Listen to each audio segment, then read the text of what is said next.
Welcome, welcome, everybody. How are you? It's Dr. Nicole. Welcome back to the channel. And I love when I have these interviews. I have a special guest, and we are going to talk all about femininity and feminine energy in relationships. Again, don't forget to subscribe to the channel. Again, I'm your boundaries and feminine energy queen, also helping you to get more well being and balance in your life and in your relationships. So I am so happy. Like I reconnected with this sister like a couple of weeks ago, and just her openness and energy and personality. I was like, I've got to have you. The people have to hear your story. So I want to welcome Asma Abdushakur, and she is here to just you can see the title here, Feminine Energy Saved My Marriage. So you're going to learn a lot about what the part this played in her relationship, the part I played in kind of her coming to that and just learning more about her. So I hope you take lessons from this as far as what your relationship can look like when you really lean into your femininity. So, welcome to the channel and welcome to the platform. I'm so happy to have you, Esma. Thank you so much for reaching out and asking if I could talk about the role that your course played because Lord knows it has significantly. So tell me about that, right? So we reconnected like a couple of weeks ago. I didn't know you have been in the course. We saw each other at a book reading with a mutual friend, and you came up to me, and then how did it go from there? I see, because when I first saw you come in the room, I'm like, she looks really familiar. And I'm like, oh my God, is that her? Okay. Stop geeking. You're working right now. But at the end of it, I just had to walk up to Sister Nicole and I was like, oh my God. Like, I took your course in 2020. I think the course, what was the name of the course? It was, The deeper feminine, the yes. collaborative. Uh-huh. Yes, the deeper feminine. And I just, when I tell you I ate that course up, I ate it up. I ate that Mm. course up. But for some reason, everything in the course flowed well. But for your modules, for some reason, it did not stick because it did not make any sense to me at the time. Because you know how it's kind of like when you read the Quran, sometimes you reach a verse like that makes no sense to me, and then you have to like come back to it like, Uh-huh. oh, because it hits different because You where have you to are live a currently. little bit, right? Or something. Yeah. Uh-huh. So specifically when Dr. Nicole was talking about the masculine energy and the feminine energy, my brain was like, how in the world is it possible for women to have masculine energy? I'm like, we're women, like we're women. How can you give off masculine energy? Whatever. I'm like, okay, next module. And I remember I like went and I tried, I was like, okay, this is in the course for a reason. Like, give it some time, even though you don't understand it. And I probably played it at least 2 or 3 times and it still Mm. did not click. I was like, I don't understand this. I'm like, I'm a psych major. She's talking about psych, and I know I've like seen these terms in my psych books before. It still makes no god doggone sense. I'm like, okay, Mm. whatever. Right. Fast forward a couple years, and then even just interacting with my husband and talking with him, and sometimes he'll say something, and I'm like, that sounds kind of familiar, but no, that don't make no sense either. So whatever. Um, What was he so saying? I'm curious. so the example that I gave you on the phone was like this was like years ago. When our first son was little, and he was still in diapers, and I would be like, okay, alhamdulillah, my husband pays the bills and stuff like that. So like, let me just like treat and I'll just buy the diaper, just because give him. Uh-huh. In my brain, I was treating. I'm like, let me just buy the diapers, and then my husband would get irked that I did not understand why. I was Mm. like, I don't understand it. And then I don't know what popped up on Instagram or something like that. And it was talking about basically like let men be men. And I Mm. was like, it's diapers. What is the big deal? And then Uh-huh. it was like masculine energy. Alhamdulillah, you have a man who actually wants to provide. Which And everyone is saying they want now, right? okay, if you want it, then like let him be it. Mm-hmm. So when I think we started having more and more conversation about that, and I was just like, okay, I'm trying to understand it, and that's when the light bulb. I was like, masculine energy. I was like, oh, that's what she was talking about. Okay, so once I realized it was under the banner of like masculine and feminine energy, oh please, I bought the books. I was getting more courses. I was like listening to the podcast. I went all into the whole entire like the Mm. thing of feminine energy, but the beauty of Allah is that once I had opened up this door into like feminine energy, I had all of these memories come back of being around these really beautifully feminine women. And Mm. granted, all these women looked nothing alike physically. You had some Uh-huh. who were thick, some who were thin, some who were slim, some who were this, some of them were fair, dark skin, kinky hair, straight hair, Yes. whatever. But they all had this element of femininity. And I was just like, why? I was around this the whole time and I didn't even, it wasn't clicking. Okay, Uh-huh. alhamdulillah, everything happens in Allah's time. Okay, that's fine. Yes, That's fine. yes. Wait, so back up because I know a little of the backstory, but tell us like where you grew up, how you grew up, and where were you around all of these feminine women? Because a lot of the discussion these days, especially in the US and in the Black community, is like, oh, well, I never had any examples of softness. Everybody was hard, but you had it. So tell people about this. Where did you like, what was your experience growing up? So that's a yes and no Okay. in terms of like I had, in some ways I had the examples of feminities, in some ways that I didn't. So I was born and raised in Jersey until I was 9, and then we moved to Emirates for 3 years, and Mhm. then 2010, I think United 2010 we Arab moved to Emirates, Saudi. for those who don't know, Oh which is yeah, where sorry. Dubai is. Yeah, My brain was the like, should I teacher say in me Dubai? says, But it wasn't Dubai. okay, you were in like um Al Ain, Abu Dhabi, We were in or Russell Khama. So we okay, always, whether it's in America, in UAE, or in Saudi, we always live on these small dots on the map. That's just okay. how, yes, how we always rolled. Uh-huh. So we were like in Saudi from the age of 12 until like 19, 20. Mm-hmm. Um, Technically 21, technically. Okay. Um, so I was around these like beautifully like feminine women, but like, going through adolescence and like my friend group, not the greatest influencing. So it Hmm. wasn't even like my brain was clocking femininity and how to be a woman and like stepping into your womanhood. Not at all. Okay. Um, so it wasn't until after I had gotten married and been married for a year and some change that I started like clocking femininity. And then once I feel like my, what is the word I'm looking for? Once I started like looking for the feminine energy, it was like I was seeing it everywhere. And then I started Mm. like being really appreciative of it because like mainstream media makes you think that femininity is pretty much just like, to be blunt, it's like like a middle to like middle-aged white woman. She's like wearing silk, cute little kitten heels, Mm. with the fur, very much, what's the name of that movie? Not Mother Dearest. I Uh, forgot. It's not Mother Dearest. Remember the mom? It was no. was it? I'm so bad with No, no, no. It was a black and white leave movie. it to, oh, it was the what? It was a black and white movie. The Okay. mom was very, oh, wire hanger movie. Okay, I don't remember. I'm so out of it when it comes to. Okay, people in the comments are going to realize the Okay, movie all where right. we got the wire hanger from. That one, Okay. and the fur Yes. robes, like this, like that's what mainstream media makes you think that femininity is. And then even when, like, for example, on Instagram, if you like look for like these femininity pages, they're all going based off of France and Europe, and Mhm, I'm like, mhm. A certain so you mean to tell aesthetic, me? right? So You mean you to tell me that felt women in Africa outside of aren't that. feminine? Hmm? So you felt like you would be outside of that, at least subconsciously. It's like, I'm not Yes. fitting into that mold. Yes, because I'm just like, I'm not white. I'm not built like that. I'm Mm, not like, I'm not, none of this applies to me whatsoever, whether we're talking about aesthetics or personality wise, like, because I'm a goofy, loud person. mm, But mainstream media makes you feel like you have to be this like docile, quiet, never share your opinions, suck it up, swallow it type of.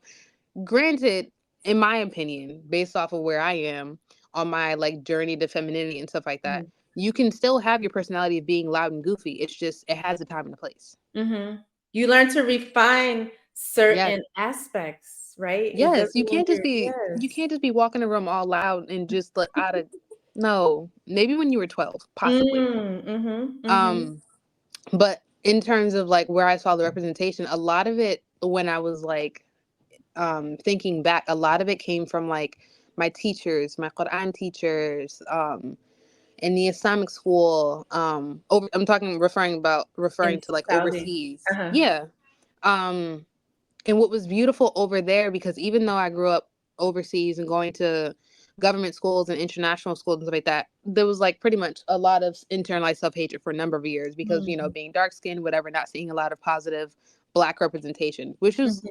really crazy for me to adjust to because when we were in America, I come from a very Pan-African pro-Black family. Mm. Okay. Uh-huh. Uh-huh. Hey, like I grew up with my dad always saying that he loved himself and his skin so much he wanted to make more kids. Like Wow. have kids who Mashallah. look like him.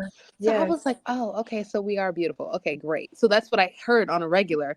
That and like we were homeschooled, so always going to the library. So we knew about these Black, you know, figures in like true Black history, because you know Black history ain't all slavery. Stop. Mhm. Um I love her. but seriously, being able to like, so our Blackness was affirmed and it was beautiful and it was great and it was all out in a bag of chips. And then we moved overseas to where like the Black population of where we lived was my brother. Mm. And I was like, so then, and then you talk to people who are around your age, who granted were like 12 and 13, but you know, Mhm. people are stupid when they're teenagers. Sorry, but true. Yeah. But like they were telling us that we had to like, you know, oh, you don't listen to 50 Cent. Oh, you don't listen to Tupac. Oh, you can't break dance. Oh, you Mm. can't rap. I'm like, So you're being exposed to things that your family wouldn't have exposed you to necessarily absolutely not. Absolutely not. if you were in the States. Uh-huh. My parents raised us on John Coltrane, Stevie Wonder, like Gladys Knights, and all of a sudden we're overseas and we gotta listen to 50 Cent. Like no shade is 50 Cent at all. But But like it just was just the it was a jump. It was a yes, jump. yes, yes. Um So but your in turn womanhood, oh, I'm sorry, go ahead, go ahead. no shoot. I was like, so your womanhood journey was also intertwined with just your development. You're a psych major, so your Yes. life, your development, and also your unique experience, not just with your family, but being in a different environment. So I Being could in a see different how that all intertwined. Mm-hmm. it definitely intertwined because like I was saying earlier, I really grouped together what is it? My journey to feminism, self love, and then my journey with my religion. Because even though I was born Muslim, alhamdulillah, Mm-hmm. born Muslims have to find a time for themselves too. There comes a time where you have to figure out, do you actually want to get up and pray for yourself, not just because your mom and Mm. dad are nagging you. Like, Yes, yes. um, so being able to like reaching that point when I was like 18, going on 19, and then asking, you know, like going out and like actively like seeking knowledge when I was in Saudi. And then when I decided I wanted to go to Quran school and I got interviewed at the Quran school, the principal or the head of the Quran school was like from one of the really big Saudi families. And they had, you know, Quran schools like all over Saudi and stuff like that. And seeing that she was like my complexion, had beautiful big nose, beautiful big lip, just black, okay. And it's not to say that Black women who don't have the traditional Black features aren't beautiful. That's not what I mean. But in terms of had the traditionally Black features that are deemed ugly, had those features, and she was just oozing femininity, and she was just so beautiful. She didn't have like, you know, traditionally um whatever, she just didn't look like what the TV or mainstream media said that, like, you know, this is what beauty looks like. She was just beautiful in Mhm. her own way. And then like attending one of the graduation ceremonies and seeing, you know, her mom and her grandmothers and the aunties and the cousins, and they're all at least milk chocolate to like Mm. deep. And Yes, I was yes. like, So and it they're seems just, like a big part of you connecting to your femininity was really about self love and self acceptance. yeah, because how And can you you be can't feminine if you don't separate love them. yourself? Say it You can't. again. Yes. You really can't, because like even for example, like you know how, you know, in general we all have this idea of like a feminine walk, which looks different for every woman. But a truly like confident woman, like you can't be confident if you don't love yourself. Like you just can't. Yes, yes. Like I feel like every woman has to truly believe that they're all that in a bag of chips. Truly. Especially in your, so tell us how this played out in your relationship, because I'm a firm believer that attraction is such a mental thing. And so if you're in a place, especially in your relationship, where Yeah. you're not able to tap into deep self-love, you're not going to, you could be comparing yourself, you could be for whatever reason not feeling attractive, and that is going to create a vicious cycle. 1 second. Because it's see, she's doing the motherhood duties, which is so powerful. Oh, okay. So in terms of how femininity played into my relationship, using the example of the diapers earlier, Mm-hmm. in the conversation, like that applied across the board, realizing, and then on top of that, love languages. Love Okay, languages. yes. That's a big one too, I because want to I hear saw yours this. and his. Uh-huh. Like I love my husband. I've been married like almost 6 years now, so we're still like, Alhamdulillah. like early years, alhamdulillah. But as important as love languages are, I heard this quote years ago, and it was saying like I had to figure out why or what my husband's love language was. That way, I know when he's loving me. Mm. Because some men are like, okay, I just got you a necklace. I just got you because his is like gifts, right? Another Yes. man will put gas in the car and get your oil changed. And Mm-hmm. you're like, you Mm-hmm. didn't, and I put on this really nice outfit and you didn't say anything. And in his brain, it's like, I just like took the trash out. Yes. I just handled everything. It's sparkling clean in here. You could just, yes. So So you're saying you have to, instead of rejecting that they're not loving you in your language, you're accepting and validating how they are loving you from their language perspective. yes, I think it came more down in terms of like our relationship. Can't speak for anyone else's, but like finding a middle ground in terms of like, oh, Mm-hmm. okay, recognizing, okay, these are your love languages. Cool. This is what my love languages are. Let's just switch sometimes. So Uh-huh. and it also made me a lot more appreciative because I was actually like looking for when he was loving me in his language. I'm like, because you know how women, we be in our field sometimes and we be like, this man is so unappreciative. And it's like, okay, no, he did not say this food was all that in the bag of chips, but he did. It's like 30 degrees outside and he just went to go take out the trash without you asking him right Mm. after he finished Mm-hmm. eating. It was Yes. like, Yes. okay. A thank you would still be Yes. nice, but like, thank you for taking the trash out. Mm-hmm. Mm-hmm. Um, So what things did your husband say? Because see, I think a lot of times we listen too much to other women who are outside of our relationship. I call them the peanut gallery, whether it's friends, family, or people we don't know. yeah. And they can hype us up. And my friends will always say, you're when they tell me about their relationship problems, they're like, you're always taking his side.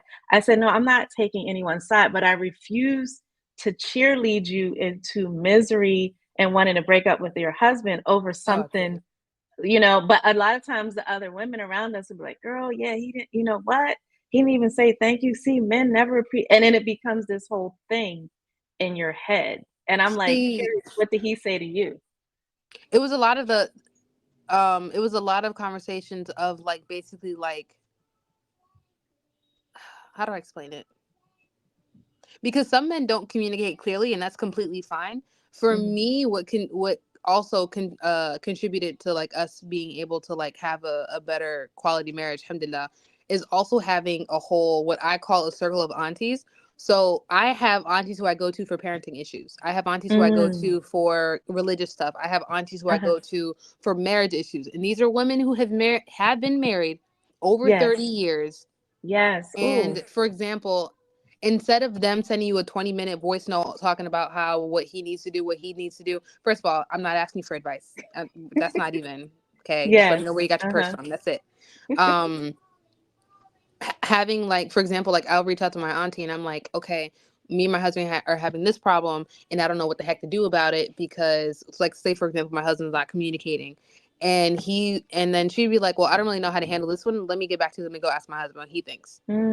See, Mm. I'm like a Get it ring a from the ding horse's ding. mouth. Uh-huh. Yes. Yes. That was really important for me because even Islamically, if we recognize that we're ignorant on a subject, it's not befitting of a Muslim to just sit in ignorance. You have to go Mm-hmm. out and seek And knowledge, seek whether knowledge. we're Uh-huh. talking about with regards to the religion or in your marriage or whatever the case may be. Mm-hmm. But with regards Mm-hmm. to marriage, that was really important for me to be able to have people to reach out to. Like I said, like I have 2 kids and I don't know what the heck, like, even though studying psychology, I'm like, all right, cool, we've hit this developmental milestone, but he acting crazy right now. So yeah, baby. Can I show you something? 1 minute, baby left. Look, hear this? Wait. Okay, so you have to go and get advice, right? Yes. Or a feet. Mm-hmm. Mm-hmm. Yeah, and then obviously if you have like, for example, uncles that you trust, I'm not talking about like uncles who have like, 4 baby mamas and they're not in a healthy relationship themselves. Don't do that. Don't do that. Uh-huh. But Don't if subject you yourself. Uh-huh. don't do that. But if you, for example, have uncles or fathers, grandfathers who are in healthy relationships, and it's not to say healthy as in like there's no issues. Healthy is in terms of like they're not exhibiting behavior that you wouldn't want for yourself or your child. Mhm. Mhm. Ask them. There's nothing Yeah. wrong with like Yeah. if you want a successful relationship. Like I don't understand. You can't have your pride and like a healthy relationship at the same time. You can't. Like Yes. ask. Yes. There's nothing wrong with asking for help. It's better than One of being my ignorant. mentors always said, like, in terms of counseling couples, is like it gets to a point where you have to ask one of the, if there's an issue, like, do you want to be right or do you want to be married? Because they don't always. So it's like you said, do you want your pride or do you want a healthy, Yeah. thriving relationship? Yeah, because oftentimes when couples are in counseling, one or both of them are like they're hesitant to share certain nitty gritty details out of fear of making themselves or their spouse look bad. But then it's Hmm. like that's why we're here. That's Yeah. why we're here to fix those problems. But you have to put them Yeah. in, you have to air them out, or else they're just gonna fester. Yeah. Yeah. So, all right, what did your husband notice with your feminine energy and your femininity, and like when you started to really, it clicked for you and you started to get it? He said I got a lot softer and was just there was how do I explain it? Alhamdulillah, my husband is a man of few words, so it wasn't like a whole bunch of conversations of like, for example, critiquing how old Esma Yeah. with new Esma. It was more so literally like we were like arguing less. It was just overall, and then even when we did argue, it wasn't a whole blowout. It was just Mm-hmm. simple. Okay, you have a problem, I have a problem. Put it on the table. All right, let's work on the solutions.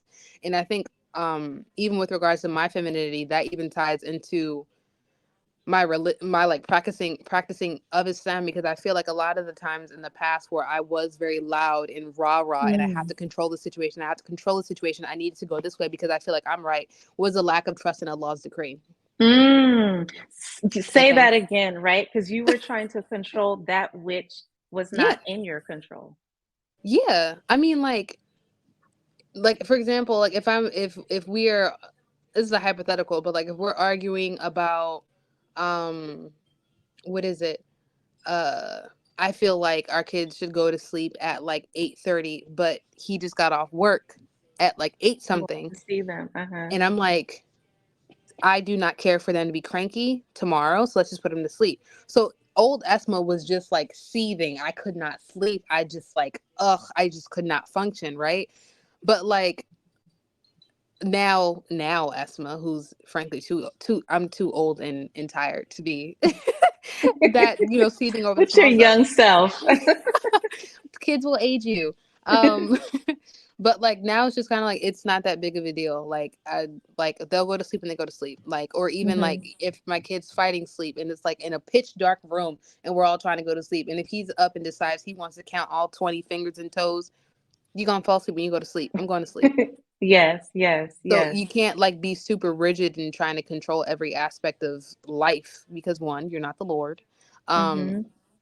but I think that also comes into femininity, because you can't be loud and rah at every single thing that upsets you. You can still be upset, but Yes, yes. don't have a conniption over it.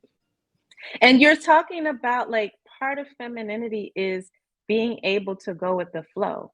And there's a Yeah. difference between that and just accepting and everything being a doormat, never speaking up. And I always tell people like being soft is simply not being hard. So it doesn't mean like you can't be assertive, you can't have an opinion, you can't disagree. But to learn, like, it is so much easier to pop off and be mad than it is to take the time to figure out why you're in having a conniption and to communicate it. And a soft, like, if anyone deserves our softness, wouldn't it be our husbands?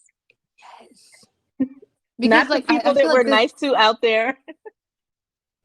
I saw this clip on Instagram. Uh-huh. Oh, it was so profound. This woman said, she said, I would never let another woman be softer to my husband than I am. Oh, I was like, dang. I yes. was like, that's raising the Mic bar. drop. I'm like, all right, bet. But Challenge like accepted, huh? seriously, because like there's so much And I don't really care about the feminists in their opinion. I don't care. Like, go fly a kite. I really don't care. But like, there's so much man bashing, right? There's so much man bashing. Why is it such a problem? Like, if a man says that, like, for example, I have no problem going out working a 9 to 5, shoot a 12-hour shift. Mhm. I would just really appreciate a hot meal, or even like if you could make me some lunch while I'm at work. Yeah. Why is it that you got your panties in a bunch? Make that make sense. Yes. I mean, if the roles were reversed, right? And your husband only asked, and you only wanted a hot plate, you would be super appreciative. But when he Mhm. asked you that, now it's the problem. I don't understand it. Like, Well, and then women, a lot of the women who are bashing also want men to step into these protection and providing traditional roles, but then they also want to bring in a lot of masculine energy. So it's almost like, well, which one do you want, right? Like, if you want to be that masculine, and then I hear people say they get mad, he's not stepping up. Well, what are you doing, right? It takes two, as you said, two to tango. So if you're bringing so much masculine energy, there's really no reason, ain't no unless room. then a There's man no will just, room. yeah, exactly. There's no room or reason. Exactly. It's so I think I'm quoting a lot of people. Mm. Um but another sister said, like, if you, oh right, that's what it was. Sister at the masjid. She said if you are at the masjid with your husband and nobody knows that that's your husband, y'all are married, that's a problem. Yes. Yes. Because I'm petty Patricia, okay? Not petty in like a fitna causing kind of way. Uh-huh. It's more so like, for example, if you go to the masjid or if you're out or whatever, and if, for example, you see someone, a female, talking to your husband, it does not have to be the, oh, who you're talking to. That's my, no. It's as simple as walk over to him and hold his hand. Hi, Yes. how are you doing? I love your purse. Where'd you get it from? While holding his hand. It's not that deep. Yes. Oh, Not everything has honey, to be a I'll fight. be in the car when you finish. I'll be in the car waiting for you. I wouldn't do that much because I'm just like, Okay. hey, we can have this conversation. Yes, yes. Okay, so where did you, so we have these examples, right, of where it's like women will just come out so hard and so, like, where do you think that comes from? Because I also lived overseas, for a number of years in different places and have just traveled. And in my travel book, I write about femininity and how Mm. you can observe it so much more readily in other parts of the world. What is that? There, it's like we jump in the US to, like, on a whole other level. You're going to 0 to 10, like, with no in between. But in all honesty, being back in America, I don't care if you're from Africa, Europe, the Middle East. I don't care where you're from. Being in America is like being a part of the rat race. Because even me Mm-hmm. being a stay-at-home mom, I still feel like I'm a part of the rat race, and I don't clock in a 9 to 5. I don't. But Uh-huh. Uh-huh. it's just the, like, you can't. There's no, whether we're talking about, there's no village. Like, for example, over in Saudi, let's say, for example, rent is due on the first, right? You forgot. Your lights are not going to get turned off. You bright probably, like, there's a buffer. Everyone's Mhm. super chill. Everyone's taking their afternoon nap in Saudi. The store is still closed for Salat. So it's slower. There's more huh? K. It's just slower. It's more, there's more mercy in it. Granted, every community, every country has its issues. Yeah, we could talk about that, Yes. right? But it's way more family centered. Here it's literally life or death. And for, let's say, for example, single mothers who are literally just trying to survive. And I get it. Like, I'm a stay-at-home mom and I homeschool my kids, right? Um and I be burnt out. I don't even work a 9 to 5 and I be burnt Mhm. out sometimes. But like, single moms don't have the, whether it's physical capacity or emotional capacity, to just like drown everybody with love. Mhm. You don't. Mhm. Because it's get up at like 6 o'clock in the morning, get food, get everyone's food ready, get everybody dressed, put them on a bus, take them to school, you go clock in, and then you have to go pick everybody up, and then you have to go, help them with their homework, and then make sure food is on the table, and then get them ready for bed. And it's like it's on repeat. Yeah. There's no room to let your hair down. There's no one, like, in the example of, like, a single home mom, there's nobody to, like, rub your feet. give you a Mhm. scalp massage. Just take it down.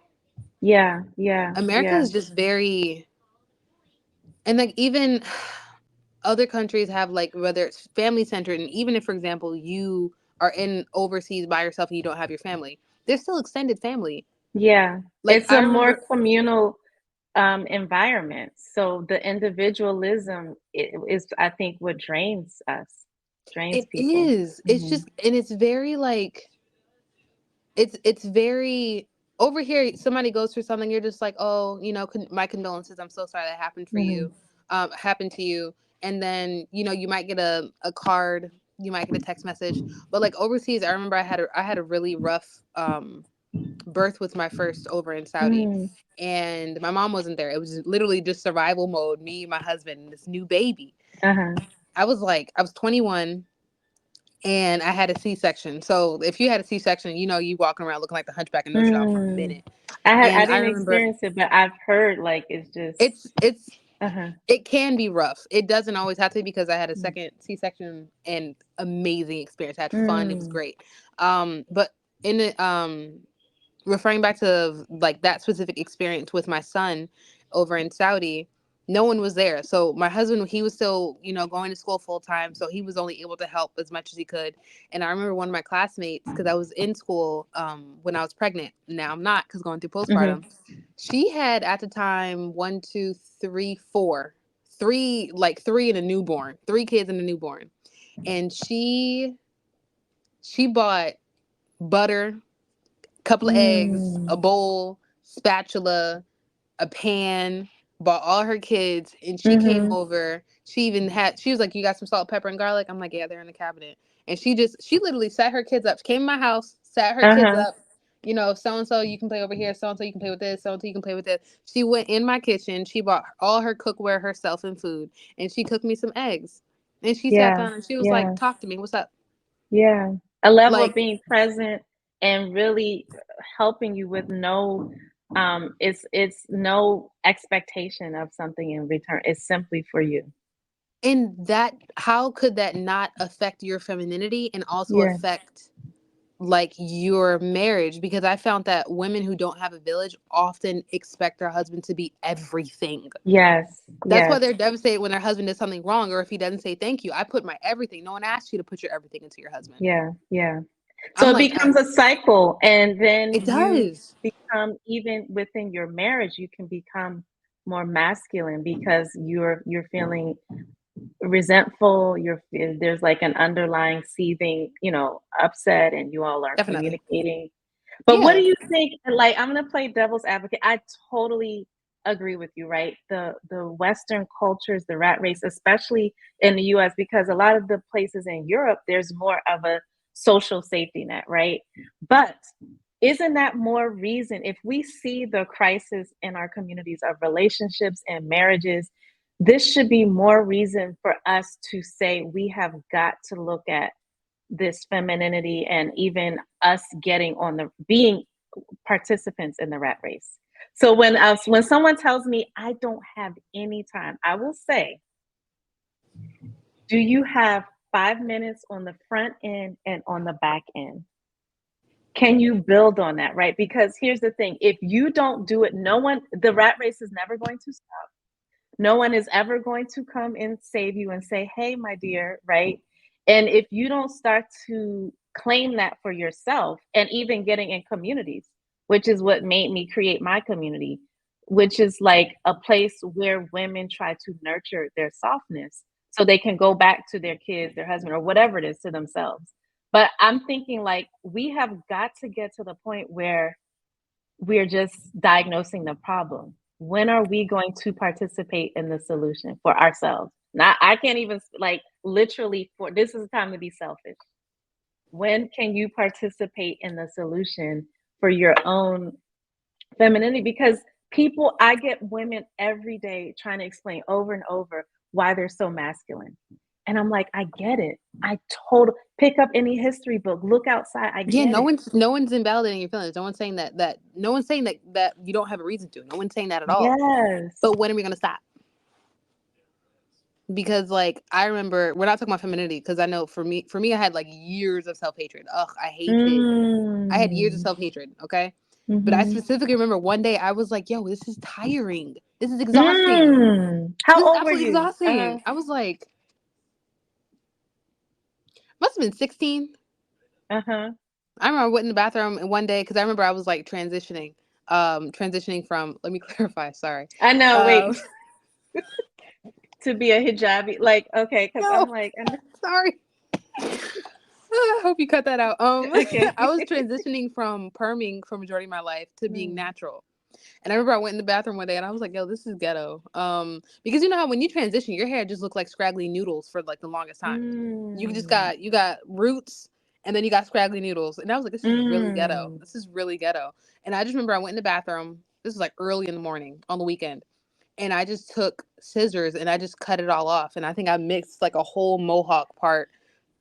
I mean not mohawk, mullet in the back. And I was like, Mom, can you fix this? And she just looked at me. She was like, give me the scissors. Like But like in tying that back to our conversation, like I just woke up one day and I was tired. I was like, no, like Mm. I can't. I cannot. I cannot. Like I and it's so interesting because I remember when I first approached my mom about my mom and my dad. My mom, I couldn't do it to my Mhm. dad. About me wanting to get married. Mind you, I was like 16, right? Uh-huh. Yes, Oh, Bubba. okay. So change it. It's okay. So I was like 16, 17. I had this whole thing mapped out, whatever. But I was like trying to figure out like who would marry me? Like, ugh, I just and then I after doing my whole self-love thing, there's a movie that my mom and I love so much, Belle. I think it came out 2013. But Okay. Okay. I love that movie so much. And I remember one of the things she said near the end of the movie where she was going to get married because she's black and she was like upper society because her Mm-hmm. dad was like one of the Supreme Court nephews, Mm. whatever, but she Okay. was black because he had a baby with one of the slaves. Oh, So when she okay. was born, she was like born in between because it was Uh-huh. like whatever. So when it came time for her to get married and someone finally came, one of the things she said it would be one of my greatest mistakes or regrets to marry into a family who would carry me as the biggest shame. Mm. So for me, I was like, I couldn't marry anybody because I was like, I just spent all this time trying to get to a point of self love. I'll be darned if I marry into a family where I got to backtrack for. No, Yeah. no. Well, that level of self-awareness would only attract and accept someone who would love you the way you love yourself. And it Yes, sounds but like it's that's what you have. Mhm. yeah, I mean, alhamdulillah. I absolutely love Yeah. my husband. Alhamdulillah. May Allah preserve and increase all of our relationships and goodness. I mean, Mhm. I um, mean, but like, I just remember back then, I was like, I just can't. I can't. Because obviously, you're like, would you consider marrying outside of your race? I'm like, I have no problem marrying anybody outside my race. Would they be comfortable bringing me to their mom? mm. Mhm. Mhm. Okay. Mm, Yeah, yeah, yeah. yeah. You remind me of my daughter, my oldest daughter. You look like her. And her personality, your bubbliness and like just openness. And I think it's been so important. We just came back. We were in Senegal visiting my husband's family, and it was so important for me that my daughters go and be around a bunch of feminine women that look just like them. Yeah. So in their minds, they don't I mean, I can't, there's the mainstream media, but like the up close and personal is like, oh, this is my auntie. Oh, this is my cousins. Like, this is how my daughters love when we go to Senegal and they see when younger girls come and greet someone, they curtsy. Like, Yeah. and they're like, "Oh, that is," I said, "Yeah, respect is so important." It doesn't mean you go into a workplace and you do that, but like just being able to see self-reflections that where softness and communication is displayed, subtlety, social intelligence. I think a big part of a femininity is having emotional intelligence. Oh, So you definitely. know the time and the place, right? You know when you need to have your boundaries and you know when you need to butter up the softness. And I just like those are the lessons that I'm hoping that as we shift things, we will be it's something you can't really tell a person. You can, but they also have to observe it.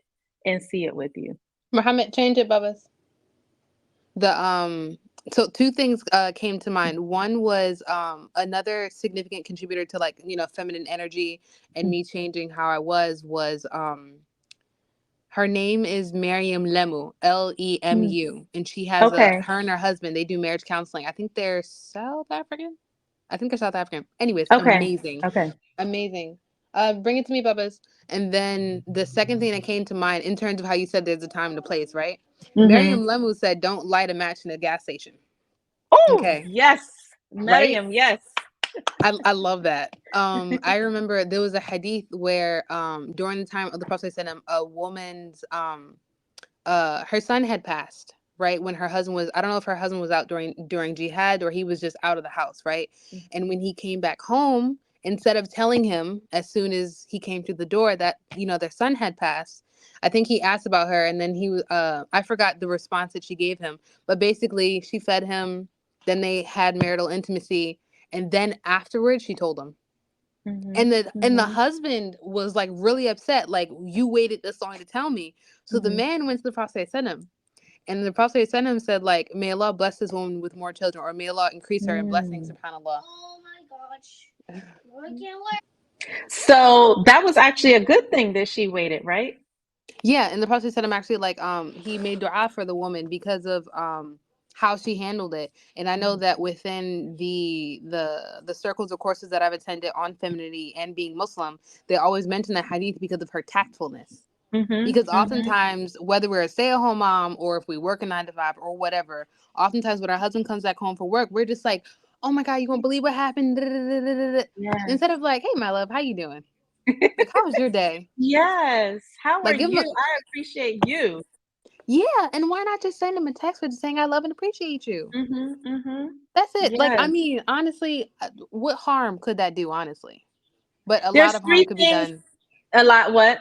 I was gonna say a lot of harm could be done by constantly, like, not, it's not nagging, but just not doing it time and place, Yes. taking that into You're consideration. not having a filter. And there's three things that I always tell them you need to understand: time, space, and tone.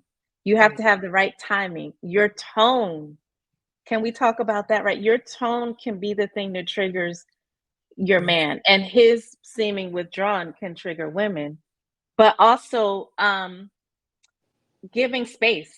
We all, and you have to understand how much space your spouse needs, how much space you need, but it's not always full on. That's a lack of self-control. You're just running boom like a bulldozer without considering. Like, I love that analogy. Don't light a match. What did she say? Don't light a match. In a gas station. Yes, exactly. And then wonder why there's an explosion and everything is destroyed. Yeah, I think there was I forgot what year. This was probably in the 60s or something like that. And it was an interview. Was it a freedom fighter? I don't remember. I don't remember who, when, whatever. But basically, it was a black woman talking about her marriage. And then she said, as much as society hates black men, why not, like, make sure that when he walked through the door, like, he is loved Mm. and appreciated. Yes, yes, yes. Whether, I mean, that can apply for, like, black men, what, just across the board, but, like, just making sure that, like, the home is like a place of, like, tranquility. And Yes. I read this article written by a Senegalese woman on, like, basically, like, just loving up on your husband. And one of Mhm. the small things that she mentioned was when you finish cooking, you burn incense afterwards, or like Mhm. before or whatever afterwards, Yeah. to, like, So it get rid of, doesn't like, the smell. onions and stuff like that. Uh-huh. And I was like, huh. Same thing in the in the Arab world. Like, they're Uh-huh. very big on smells, and you don't really realize how important that is until you try a new perfume and your husband's like, "Hey, what's that?" And Okay, it's so that sounds like, again, we're coming back to even when we were talking behind the scenes, attention to detail. oh Because yes, you could easily say, you know what, I don't care. I cooked, I'm tired. Or you could take a little bit of time and think about, wow, what would really, that's where femininity is about: thriving, not just surviving. Like, what would really bring this to the next level? Like, what, like, how could I present? What could I do? And you could really get joy from that. And also seeing if if he appreciates it. I think that also ties back into love languages as well, because even if you put in all of the extra effort, the bells, whistles, crossing your T's, dotting your I's, and if your husband still doesn't say thank you, he's probably just thanking you in a different way. I'm not Hmm. talking about the men who are just blatantly ungrateful, disregarding. I'm Yeah. not talking about that. Ain't nobody talking about that. I'm talking about like I said, when you finish cooking a meal and he gets up and takes the trash out. Or shoot, he picked his socks up off the floor. Wow. So small stuff like that. Yes, yes. So what are some of the takeaways that women need to hear, especially from you as a married woman who evolved in her marriage? And it sounds like you understood the role of softness, of femininity, and really embracing your feminine energy. Like what are some key takeaways that you think women need? I didn't drop your pride. Mm. Drop your pride. There's a Mhm. time and a place. Um, Surround yourself by women that you want to be. So, for example, if you go to the masjid, church, synagogue, wherever you go, and you see women who like walk a certain kind of way, shoot, walk a Mhm. certain kind of way. Copy them. There's Mhm. nothing wrong with that. There's Yes, nothing wrong yes. with that. Dressing a certain kind of way. If you, instead Mhm. of like looking at another woman and hating, look at another woman and say, "Damn, Mm. how can I do that?"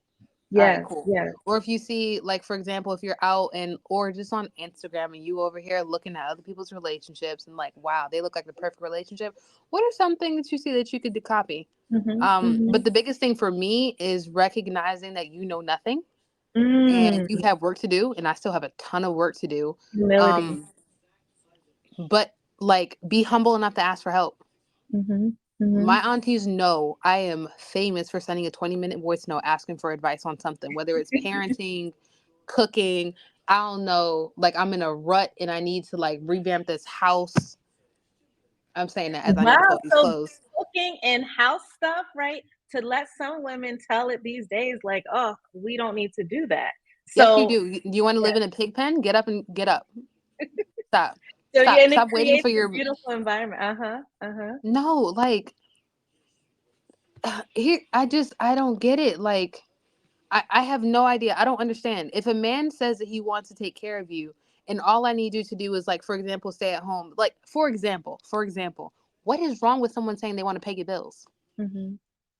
That's it. Like, what's the issue? And I Yeah. know you're gonna probably get a ton of comments, but like Well, if I, you want protection and provision, you do have to provide nurturance and that's what I'm a feminine saying. touch. I mean, like the bottom line is, if someone who's like a genuine person, he wants nothing from you. Mhm. If someone wants to show up for you and be there for you physically, spiritually, emotionally, be there for you and provide for you, protect you, and to like, take care of you guys' kids if you have them, what's wrong with like folding clothes, cooking, cleaning? What's the issue? Mm. Mhm. You do that for Mhm. yourself anyway, but now that you have a man who says he likes it when you like cook him a certain kind of meal, it's an issue. Yes. I don't get Yes. it. I don't Yes. get it at all. But the most important thing for me was having examples. And even if, for Mhm. example, you don't have examples in your own family, like I said, go out and build a village. Mhm. Mhm. Um, Get Shoot, in if you community. There's no shame.